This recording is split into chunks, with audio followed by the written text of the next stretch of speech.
Glória a Deus, amém. Mais uma vez, vamos ler e meditar na palavra do Senhor.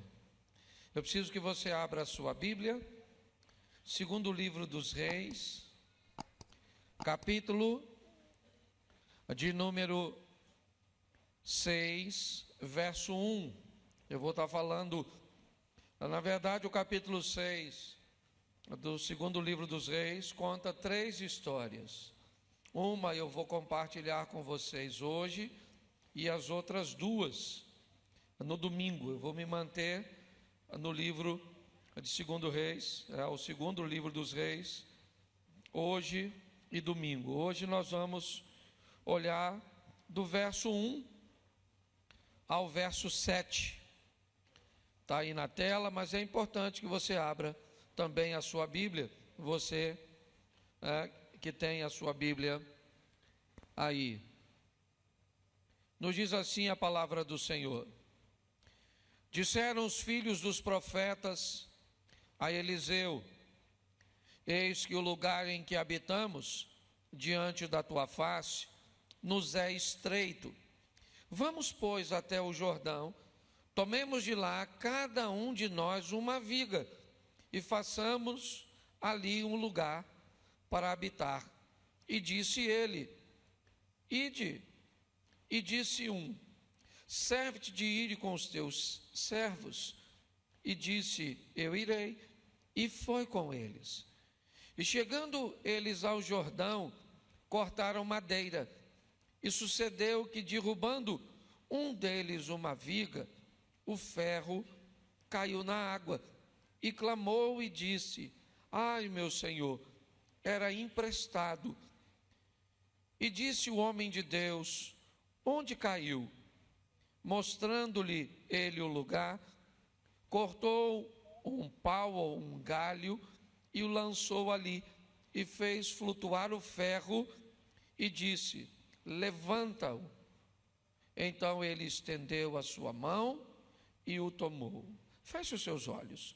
Senhor nosso Deus e Pai, em nome de Jesus, eis aqui a tua palavra, continua falando conosco, usa-me como um canal de bênção nesta hora, pelo poder do nome de Jesus. Você pode dizer amém?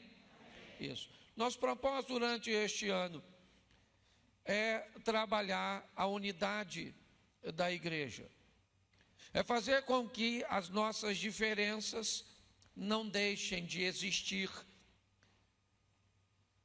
Diferenças essas que muitas vezes irão causar atrito entre nós, atritos de ideias, de pensamentos, e que venhamos entender que isso faz parte apenas de nossa individualidade e que é altamente saudável. Se todos pensássemos do mesmo jeito, provavelmente todos nós estaríamos agora neste ambiente com a roupa da mesma cor. Chegaríamos com o carro do mesmo modelo. É essa diversidade, que traz beleza ao mundo. Isso é altamente saudável.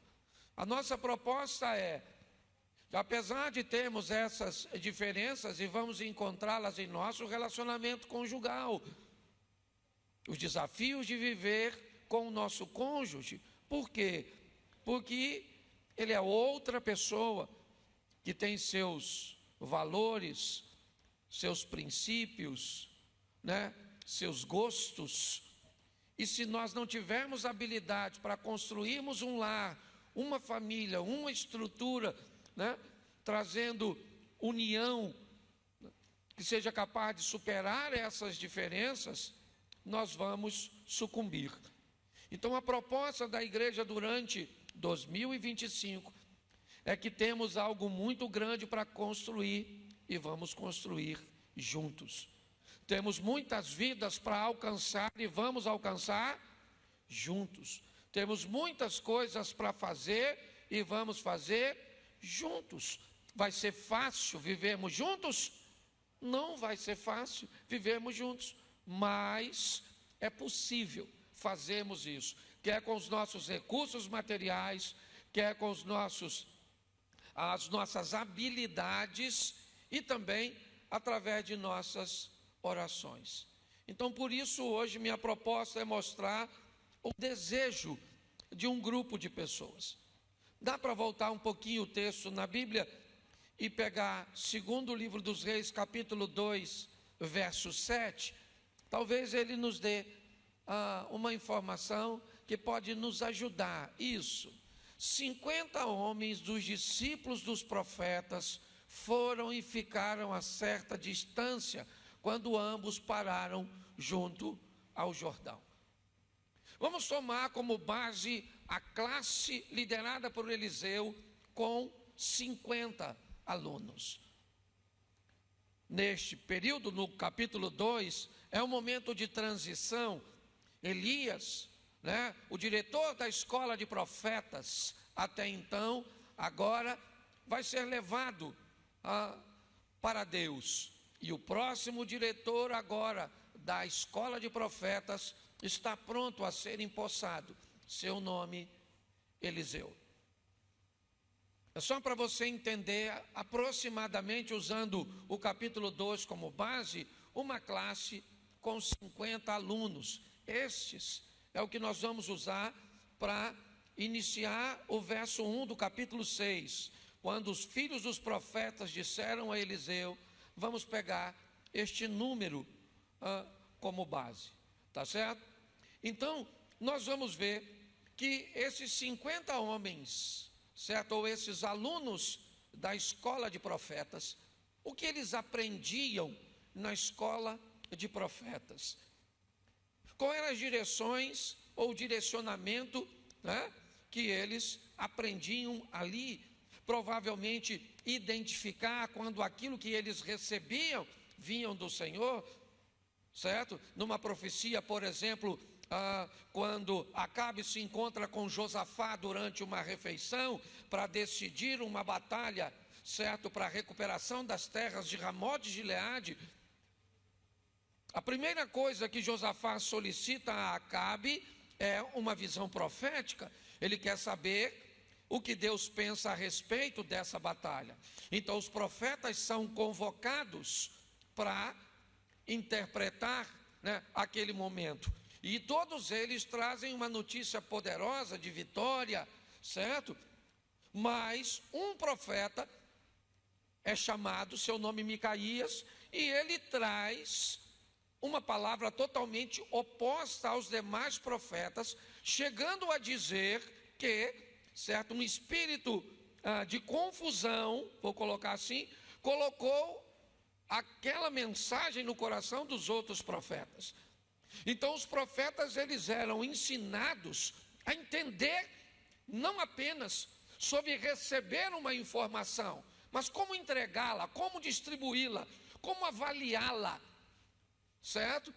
É isso, para que a profecia, ao invés de comunhão, de verdade, não trouxesse confusão. Então era mais ou menos isso, era essa a estrutura, certo? Ninguém escolhe ser profeta ou não. Eles eram escolhidos por Deus, recebiam a percepção, a sensibilidade de Deus, mas isso por si só não bastava, porque decisões movidas por uniões ou por pensamentos, mesmo que alinhados, mas no propósito incorreto, vai trazer o caos. Ananias e Safira é um casal que caminhava juntos, certo? Só que a união do pensamento dos dois acabou matando os dois. Abraão e Sara se uniram, é verdade, para resolver um problema que era a esterilidade de Sara, mas trouxeram o mundo, certo? Uma situação que causa guerra até hoje. Então nós estamos entendendo que esses caras ou esses indivíduos vão estar unidos, mas é muito mais do que apenas num lugar. Eles estão aprendendo sobre direcionamento, sobre posição, sobre postura, o que faz com que a vida de muitos de nós acabe sofrendo danos, prejuízos, dor humilhação, vergonha, que é para nós, para a nossa casa, para o nosso Deus. Então é muito importante olharmos esse contexto. Os filhos dos profetas vão dizer a Eliseu o que eles dizem. O que eles dizem é a visão deles. Provavelmente isso começou com alguém observando: o espaço está apertado para nós, nós precisamos ampliar. E o que você acha, Abner? Realmente está apertado. Já conversou com o Cid, irmão Cid? Realmente o negócio aqui está apertado. Vamos lá, Max, as coisas não estão boas, Cristian, certo? Então, eles foram conversando um com o outro, e eles começaram a observar que havia uma necessidade coletiva. Tá certo? Só que eles não são os diretores da escola.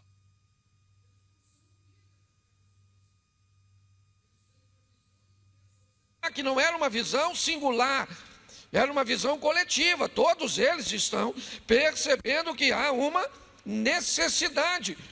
Então a visão, certo? Ela é estabelecida numa amplitude maior. Nós precisamos estar atentos como quando vamos tomar decisões. É importante olharmos para um ambiente mais abrangente, fazermos uma leitura, observarmos se essa não é apenas uma visão nossa, algo que é movido por uma visão unilateral, ou uma necessidade que seja apenas minha, ou uma ótica que seja apenas de uma pessoa. Então a primeira coisa que nós vamos ver neste ambiente ou nessa escola é que há uma identificação de uma necessidade. É isso que ele diz no verso 1: eis que o lugar em que habitamos é pequeno demais. Habitamos. Olha bem o que ele está dizendo. Nós notamos que há uma necessidade. Mas o final do verso 1 diz assim: habitamos diante da tua face, nos é estreito. Em algumas traduções, ele está dizendo: nós vimos que o lugar é estreito, e basta o Senhor levantar a cabeça que o Senhor vai descobrir que é estreito mesmo, diante da tua face. Em outras traduções, basta você olhar. O que eles estão dizendo é: nós vimos uma necessidade, estamos trazendo essa necessidade para o Senhor. Dá uma olhada nisso e veja se realmente não está apertado. Eles querem saber agora se a visão do líder da escola bate com a deles. É muito importante entendermos essa questão. Por isso que criar um ambiente coletivo de pessoas que pensam pode ser um grande desastre. Porque quando você move as pessoas a pensarem, a questionarem, quando você é capaz de dar às pessoas um nível de insatisfação com a proposta de que elas se sintam parte, se sintam vivas, é extremamente complicado. Eu estava numa reunião na igreja de um pastor, a gente caminha junto, não vou falar o nome, mas eu lembro que ele precisava pintar uma parede, e é aquele sistema que precisa fazer aquelas sessões para pintar, entendeu? A igreja vota, e aí ele falou assim: olha gente, nós precisamos pintar aquela parede, porque aquela parede precisa de uma pintura, e eu queria que levantasse a mão quem é a favor de pintarmos de azul. Eu acho que cabe umas 1.700 pessoas mais ou menos na igreja dele. Um grupo grande levantou a mão de azul. Aí baixou a mão, ele falou assim: mas assim, eu fico pensando também que o verde também não é feio. Então quem é que prefere o verde ao azul? Levantou a mão mais umas 300. E eu já estou pensando, o que ele vai fazer? E aí ele disse: mas se pintarmos ela já era branca, só estava suja. Se pintarmos de branco e deixar do mesmo jeito, está assim há tanto tempo. Quem é a favor do branco? Levantou mais um grupo. E aí ele falou assim: é por isso que eu vou pintar de bege. Porque vocês não sabem o que vocês querem. Eu achei interessante a brincadeira dele, mas dar às pessoas a possibilidade de pensar é muito importante. Quando você está num ambiente onde a visão central não é a sua, duas coisas podem estar acontecendo. Uma, você pode estar no lugar errado. Quando você quer colocar num ambiente algo, certo, que não é a visão daquele ambiente, isso é um sério problema. Esse pode ser, ou pode ser uma grande resposta de que aquele lugar não é para você, não interessa há quantos anos foi. Porque às vezes você vai ficar no lugar 5, 10 anos e chega um momento que Deus quer te levar para outro ambiente. Ué, é assim que funciona. Então é importante que você entenda isso. A segunda possibilidade, se você descobrir que essa visão que você tem é uma visão coletiva, ela pode ser uma mensagem divina para que o líder consiga ajustar a visão dele para fazer uma mudança que vai levar a estrutura para outro ambiente. Mas você precisa entender isso, o que é muito difícil. Então eles estão dizendo para o líder: nós já notamos que o espaço é estreito, mas isso está diante da sua face, então basta que você olhe. Então Eliseu olha, e quando Eliseu olha, descobre que realmente está apertado. Então Eliseu diz para ele, bota o verso seguinte, olha só: vamos, pois, até o Jordão, tomemos de lá cada um de nós uma viga, construamos ali um lugar em que habitemos. E ele respondeu o quê? Vão. Preste atenção. Eles descobrem uma necessidade, apresenta a necessidade, certo, a Eliseu, e eles dizem nesse verso o seguinte: nós que vimos a necessidade, vamos até ao Jordão, nós queremos fazer parte da solução. Esse dia uma pessoa falou comigo aqui na igreja: pastor, eu acho fantástico esse trabalho com mendigo, distribuir sopa lá na central do Brasil. O que é que o senhor acha? Eu falei: eu acho legal. E por que a nossa igreja não tem um ministério para distribuir sopa? Eu falei: porque não é meu. Se é seu, eu estou junto. A senhora vai levar a sopa? Ou não tem tempo? Eu falei: eu estou com cara de quem anda à toa. Porque se a senhora não tem tempo, eu também não tenho não, meu Deus. Estou sem tempo de pecar. Às vezes o pecado vem, eu falo: volta outra hora. Porque eu estou tão ocupado que não está dando tempo.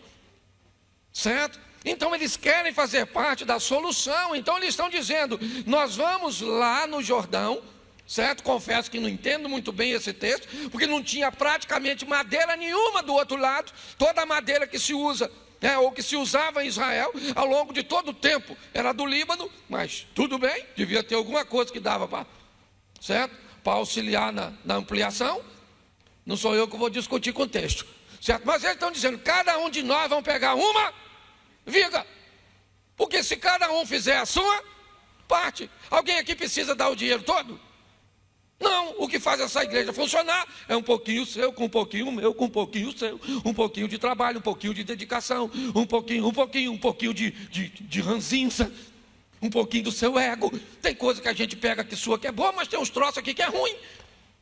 A gente sabe que tem gente aqui que, se o diabo pedir reverência, nós não damos. É verdade. Nós estamos aqui superando tudo isso. É isso. Então nós estamos vendo nesse texto o que Eliseu vai dizer agora. Vão. Vocês não estão a fim de cortar? Eu não estou a fim de cortar nada. Então, ide. Vão. Certo? E agora nós temos algumas coisas que precisamos observar. A primeira coisa que esses indivíduos têm é o mesmo propósito. Eles querem. Eu aprendi que querer não é o suficiente para fazer as coisas acontecerem. Querer é muito pouco. Nós vamos precisar de mais do que apenas querer. O querer pode ser um bom início, mas ele não é suficiente para enfrentar os obstáculos que Satanás irá colocar diante de mim e de você para alcançarmos alguma coisa. Provavelmente, se eu pedisse agora para você levantar a mão, quem quer emagrecer? Provavelmente um grupo grande iria levantar, eu quero. E aí a minha pergunta é: o que impede você de emagrecer? Satanás, o inimigo do emagrecimento. Não, o que impede você de emagrecer é o que é? É a preguiça. Não, porque você pode até comer, certo? Desde que você equilibre a matemática. O que entra seja um número menor de calorias do que o que sai, certo? Mas como sempre a conta não fecha, sobra, é ou não é? Porque um brigadeiro desse tamanho, tu não imagina a papada que ele traz para cá. E gordura é igual mulher, ninguém segura, apertou ela pula. É só você apertar que ela vai para outro canto, é assim que funciona. Então você consegue entender, eles têm, o que eles têm? Eles têm o mesmo propósito, sim ou não? Sim.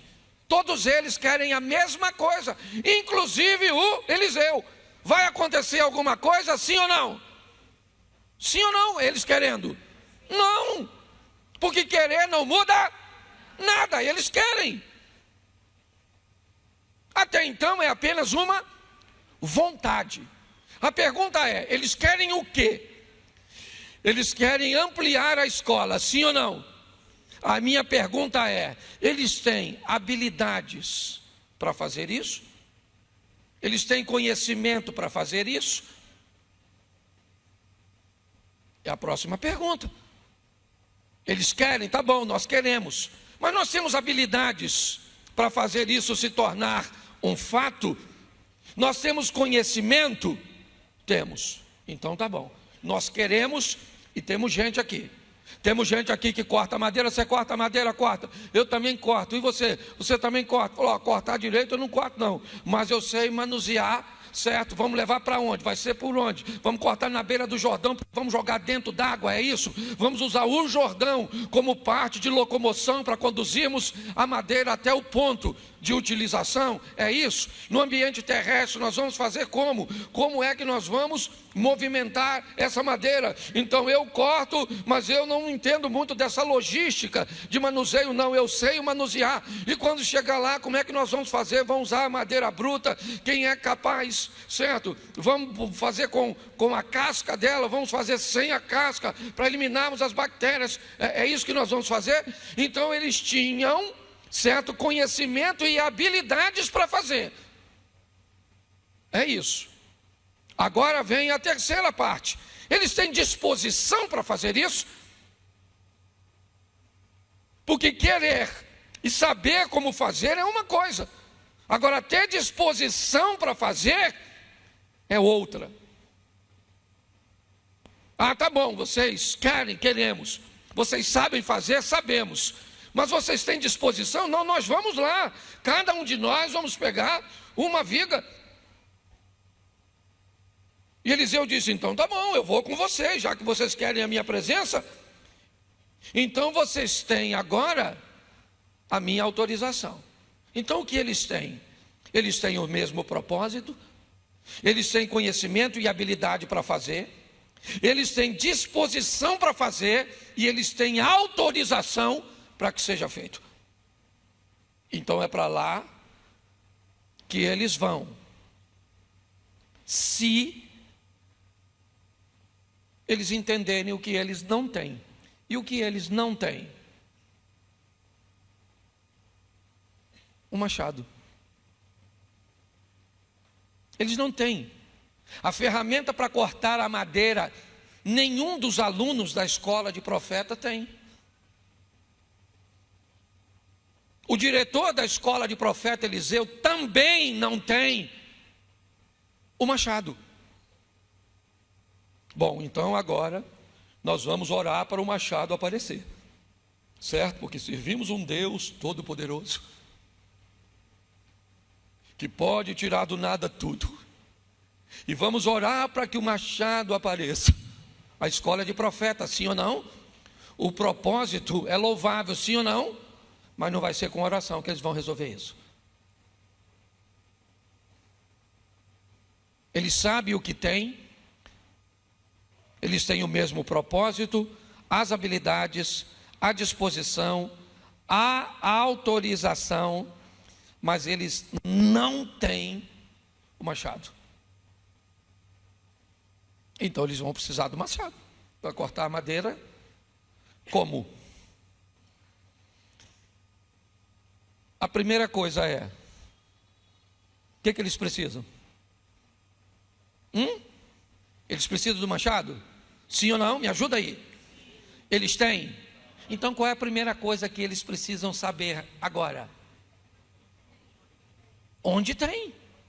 Quem é que tem o que eu não tenho?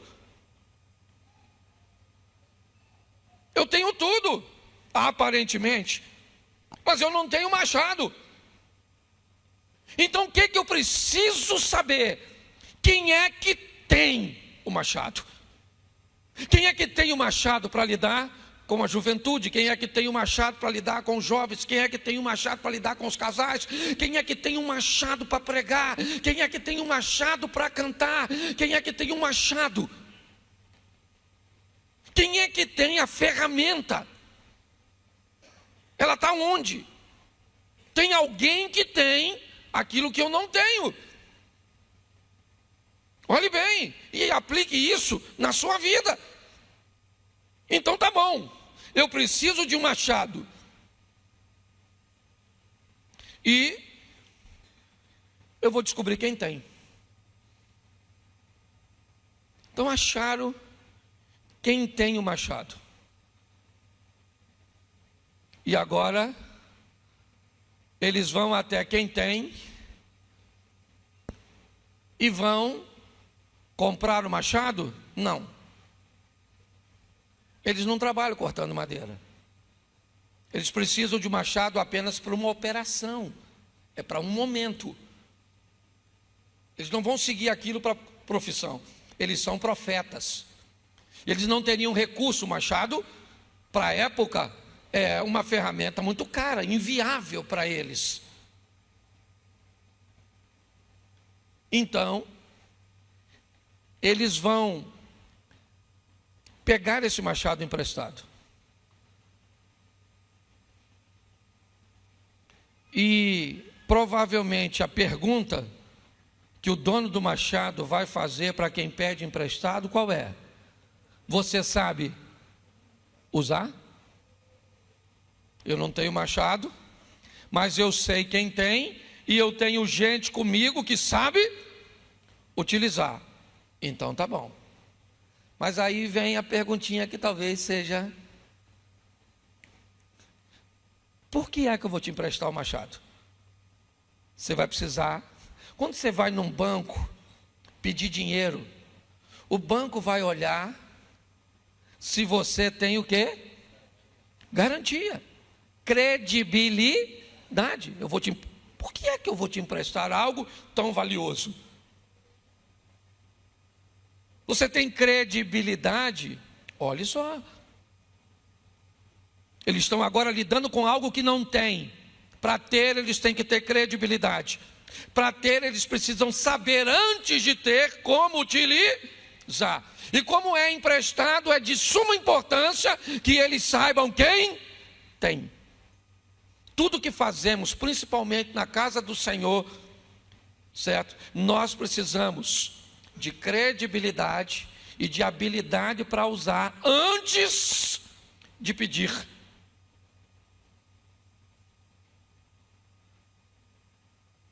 Porque se você tiver algo que não sabe usar, ou que não tem credibilidade para fazê-lo, você vai causar mais prejuízo em qualquer ambiente do que lucratividade. Então eles vão. Tem credibilidade, alguém emprestou o machado, e eles vão à margem do Jordão cortar a madeira. Estão cortando a madeira. Provavelmente nem todos cortam. Provavelmente todos carregam, certo? O movimento. E estão usando o machado. Usando o machado. E estão cortando a madeira. Estão cortando a madeira. Estão cortando a madeira. Eu já falei sobre isso aqui, vou repetir. O machado é composto por 3 peças fundamentais. Apesar de ser chamado machado por inteiro, machado, na verdade, é apenas a parte de ferro. Certo? O conjunto também é chamado de machado, mas ele é composto de mais 2 peças. O cabo e a cunha. O poder de uso está na união dos 3. Mas quem corta é quem está na cabeça. É quem está lá em cima, no topo. Se o machado se afasta do topo, certo? O poder de corte diminui. A distância, certo? Entre a mão e a peça de ferro, ela precisa estar ali. Com a continuidade, Josimar está aí, ó, é especialista nisso. Certo? Conforme você vai batendo na madeira, ele vai frouxando, inevitavelmente. Certo? Então é muito comum que o lenhador tire, né, um período, ou normalmente 2 períodos para lidar com o machado. Um amolando, afiando, e outro estabilizando ele sempre na cabeça, firme, no alto, preso. Eu costumo fazer uma aplicação que não é nada bíblica, ela é minha, como se o cabo fosse nós, como se o machado fosse Cristo e como a cunha fosse o Espírito Santo. A cunha tem que segurar Cristo na cabeça do crente, no controle do crente, você está entendendo? Para que nós tenhamos um desempenho extraordinário. Isso é meu, não é nada bíblico. O pastor falou que o cabo... que Jesus era o ferro. Eu falei nada disso, estou fazendo só uma aplicação. Machado é machado mesmo, de ferro. Tá certo? E a turma senta, certo? E tem umas madeiras mais fáceis de cortar, não tem, irmão? Tem uma madeira ruim de cortar, ruim de cair, ruim de dobrar, certo? E eu aprendi uma coisa: quanto pior for a madeira, mais dura ela for, ela pode ser dura no corte, mas ela é boa na durabilidade. Porque tem uns irmãos também que à toa. E do jeito que vai dar bicho. Principalmente o cupim, porque o cupim é um indivíduo sem informação. O que é o cupim? O cupim é um funcionário de Deus para matar a madeira morta. Só que ninguém disse para ele que não precisa ser nas casas. É só para a floresta mesmo. Então é falta de ir à escola do profeta do cupim, que deixou o cupim. Mas isso é outra história, não vou falar disso, tá certo? Mas presta atenção. E tudo indica que o Eliseu está cortando madeira, sim ou não? Não, o Eliseu está sentadinho. E a turma manda a bala, cortando a madeira. Quando de repente, indas e vindas, o cabo voltou sozinho. O cabo está lá, sim ou não? Sim ou não? Isso, mas e o machado? Foi embora. Aí a obra parou, porque sem machado não tem obra. Sem ele nada podemos fazer. Tudo é por ele, para ele, é tudo. Às vezes até a gente fica meio bobo assim, achando que é com a gente. Ah, sem mim não funciona, louvado seja eu. Certo? Às vezes acontece. E agora o machado caiu. Caiu a obra, parou. E eu estou aborrecido com o Eliseu. O Eliseu não está fazendo nada. Ele está lá, não há indício. A turma está trabalhando e o Eliseu está sentadinho. Quando o machado caiu, o que alguém falou? Ah, meu senhor, porque era empresta. Agora deu ruim. Porque agora, certo, vão ter que pagar o machado. Aí alguém vai a Eliseu e diz para Eliseu o quê? O machado caiu. Aí Eliseu perguntou: onde caiu? Aí alguém falou: caiu lá. Aí o Eliseu agora cortou um galho, pelo menos, né? Já que foi trabalhar, Eliseu, está todo mundo cortando, corte pelo menos alguma coisa. Certo? O profeta corta um galho. E eu imagino alguém está pensando: finalmente o profeta, certo? Cortou alguma coisa. Ele corta o galho. Talvez de todas as madeiras cortadas, aquela seria a menor, sim ou não? Aquela seria a aparentemente mais insignificante. Será que aquele galho seria usado na obra para a expansão do templo? Ou para a expansão da escola? Ou da classe dos profetas? Sim e não. A obra só continua porque foi através daquele galho que o profeta cortou, daquela decisão aparentemente tão pequena, mas de alguém com autoridade, com habilidade, de fazer algo no momento onde ninguém tinha condições de fazer. Ele pega o galho e joga na direção indicada de um galho que provavelmente, um segundo depois que caiu na água, já não estava mais no local que tinha caído.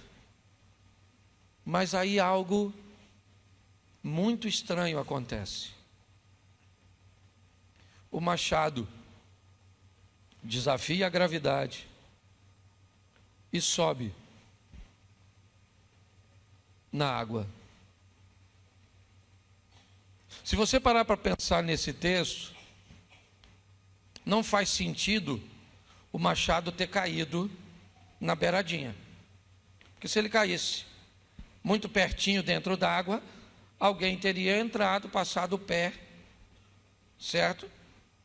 O que indica, apesar do Jordão não ser tão, né, mesmo para aquela época tão largo, ele caiu um pouco mais,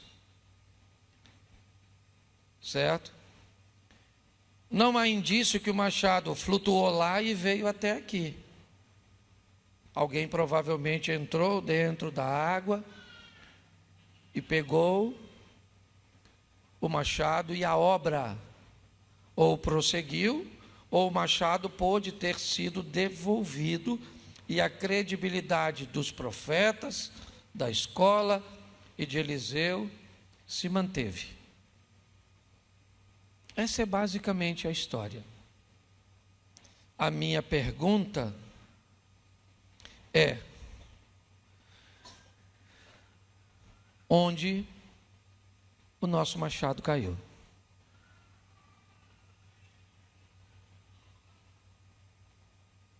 Onde é que o poder de fazer as coisas acabou removendo de nós a possibilidade de executar algo?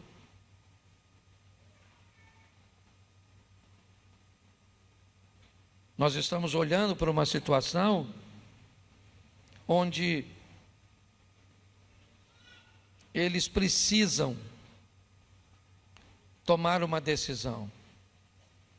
Eles precisam recuperar o machado.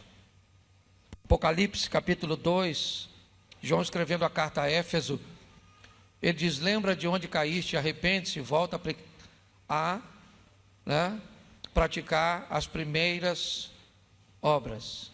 Lembra de onde caíste, arrependa-te, volta-te.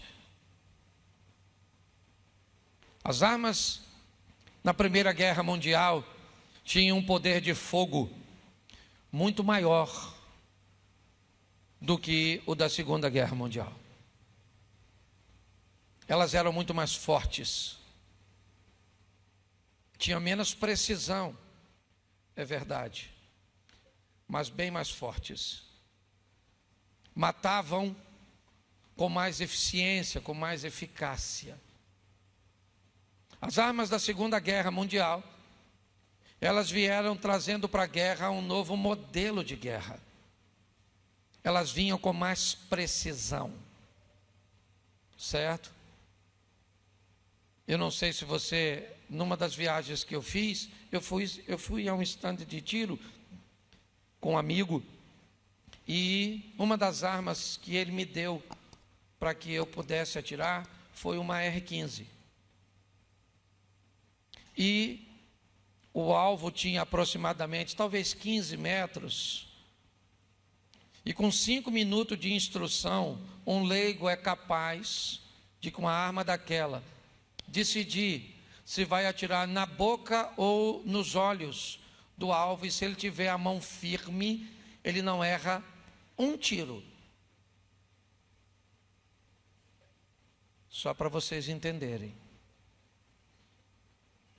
Então nós imaginaríamos que na Segunda Guerra, 44, 45, já no fim da guerra, as armas matassem mais, mas não.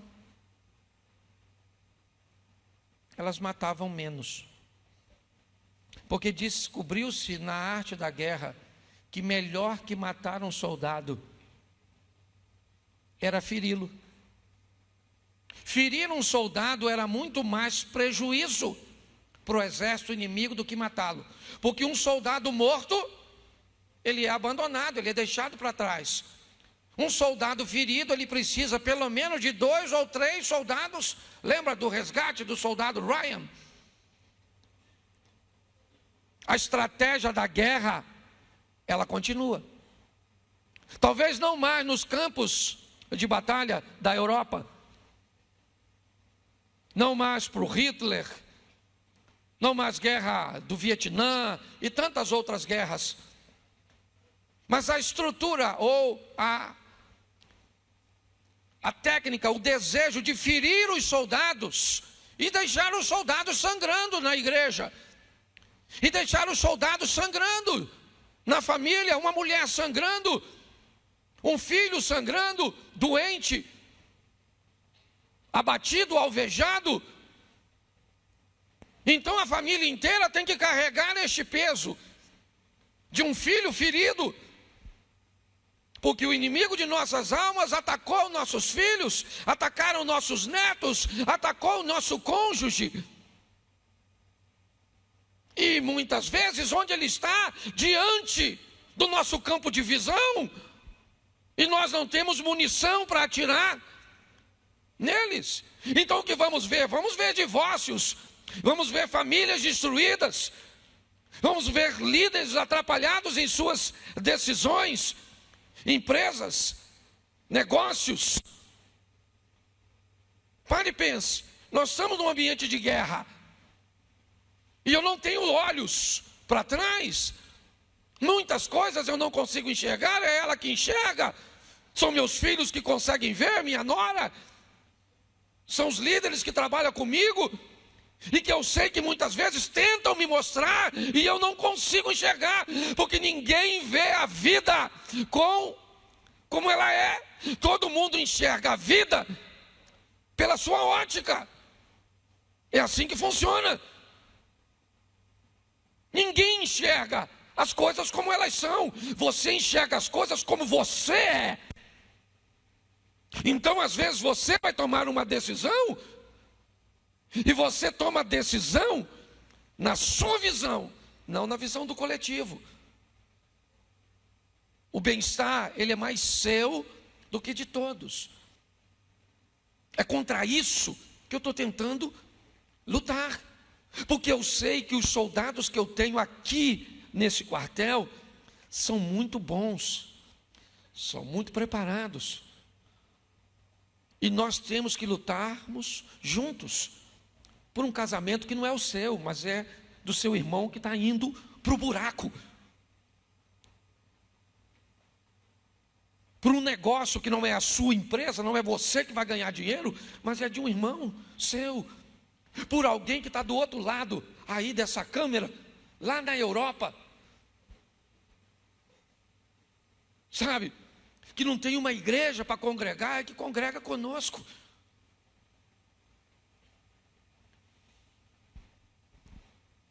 Nós precisamos começar pelo menos por um ambiente de oração, para o coletivo.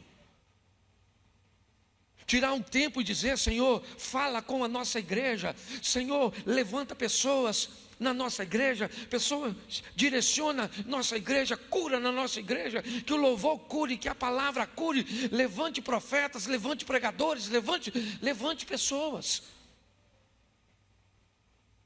Talvez não seja você, mas a sua oração pode ajudar a despertar alguém. Agora, muitos chegaram aqui feridos. Tem muita gente aqui que não quer fazer nada, que nos utiliza a igreja como um oásis que vem quando quer.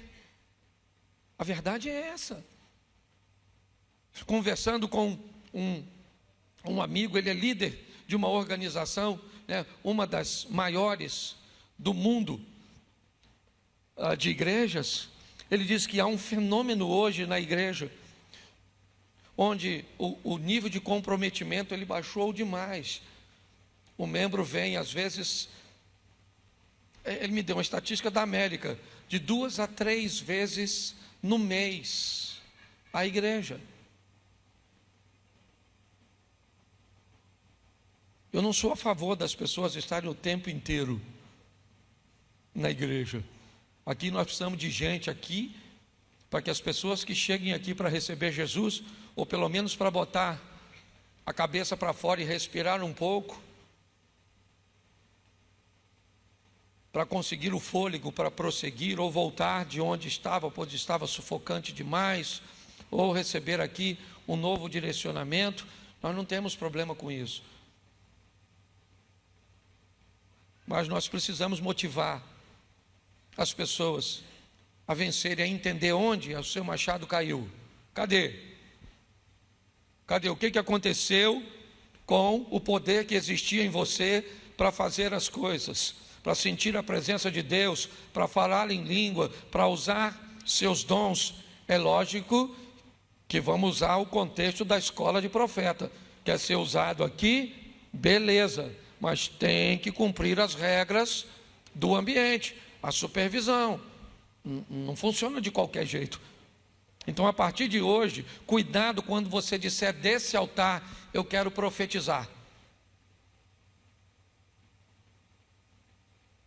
Porque se você vai profetizar, você tem que ter a autoridade de Deus para dizer que vai profetizar. E, se possível, diga para quem está profetizando, que aí a gente acompanha para ver as coisas acontecerem. Porque nós não estamos aqui para criar falsas expectativas e esperança no coração de ninguém. Mas nós entendemos uma coisa: se juntos orarmos, certo, somos capazes de vencer todas as barreiras e vemos a glória de Deus se manifestando na nossa vida. Posso ouvir um amém da igreja? Então, juntos, certo? É isso. Vamos orar? Nós vamos orar. Vamos ofertar? Nós vamos ofertar. Vamos vir a um culto de homens? Vamos vir a um culto de homens. Vamos vir a um culto de mulheres? Vamos. Nós temos um evento de adolescentes, nós vamos apoiar. Certo? Eu sei que não dá para vir a tudo, até porque muitas pessoas têm questões econômicas para estarem aqui, moram distantes. Certo? Mas nós podemos fazer muito mais do que fazemos. Essa é a verdade. Quando olhamos esse texto, eu vou fechar aqui, não há registro se a escola ficou pronta. Aqui nesse texto não. Diz apenas que ele pega o machado. E ali eu descubro que todos que foram até o Jordão fizeram a sua parte, inclusive o Eliseu, cortando uma pequena madeira. Eu não sei qual será a sua contribuição. Ela pode aparentemente ser pequena, mas pode ser extremamente decisiva para o todo. Que venha 2000 2025. E que seja um ano de milagres, que seja um ano de vitória para a igreja, para todos nós, onde não vamos subir aqui para oferecer falsas promessas, não vamos subir aqui para usurpar nada de ninguém, vamos estar chorando com quem perdeu o seu ente querido, porque a gente vai morrer, vamos estar sorrindo com gente que recebeu notícias boas, vamos estar lutando, é só isso. É fazer com que você entenda que você não está sozinho. Eu quero que você fique de pé neste momento.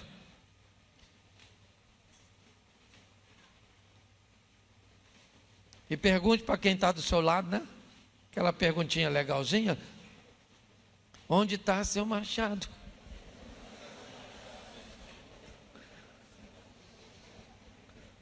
Feche seus olhos, pode fechar que ninguém vai pegar nada seu.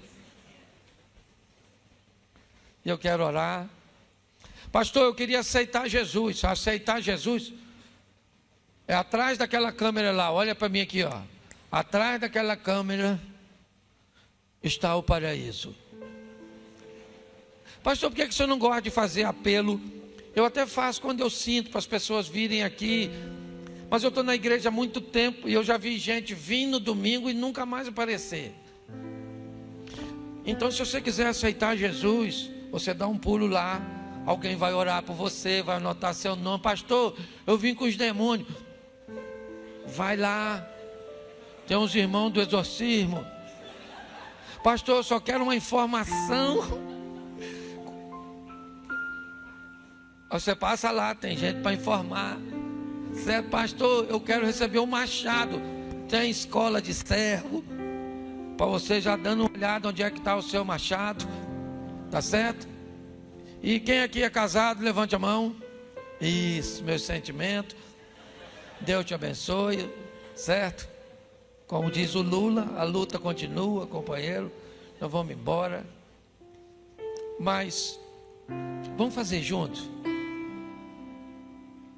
Ao longo desse ano, provavelmente muita gente vai ficar para trás. Porque as coisas não são fáceis. Não vamos julgar, vamos orar por quem ficou. Eu fico imaginando o que movimentava o povo no deserto, na maioria das vezes, eu não sei se todas, era uma nuvem, certo? Principalmente a nuvem. Então era a nuvem que dizia onde parava.